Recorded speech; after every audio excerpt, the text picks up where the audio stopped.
Title: The Alchemist's Cube. Part number 1: Arrival of the Object.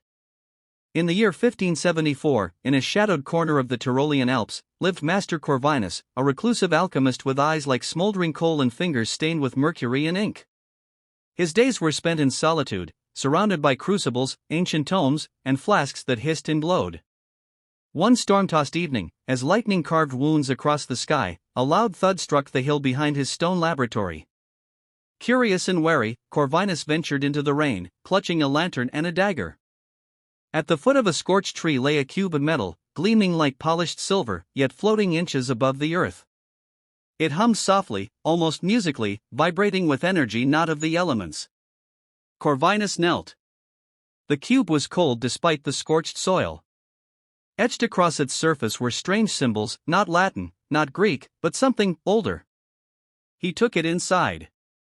Part number 2: Experiments begin. Corvinus cleared his workbench and began meticulous observation. The cube defied gravity, remaining suspended in midair no matter the angle or container. Attempts to weigh it were futile, the scales reacted as if it had no mass at all. When struck with iron, it resonated in perfect pitch, like a bell crafted by the gods. He recorded everything in a fresh journal. The object has no shadow. Its hum aligns with the vibration of quicksilver when heated. I believe it is alive. Or at least aware. Each night, the cube would rotate slowly on its own axis. When Corvinus placed certain stones near it, lapis lazuli, obsidian, sulfur, the humming changed tone, almost like speech. A pattern began to emerge. The cube was responding, learning. One evening, when his blood accidentally dripped onto its surface, the cube flared with blinding blue light. Symbols reconfigured.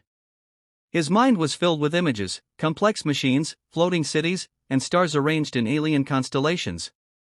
Part number 3. The cube reveals knowledge not of this world. For weeks, Corvinus didn't sleep. The cube now projected beams of light across his study, forming diagrams in midair. It showed him formulas that turned lead to gold, actual transmutation. He tested it. It worked. But more than gold, the cube offered visions, flying devices powered not by wind but by inner suns, and medicines that cured any plague.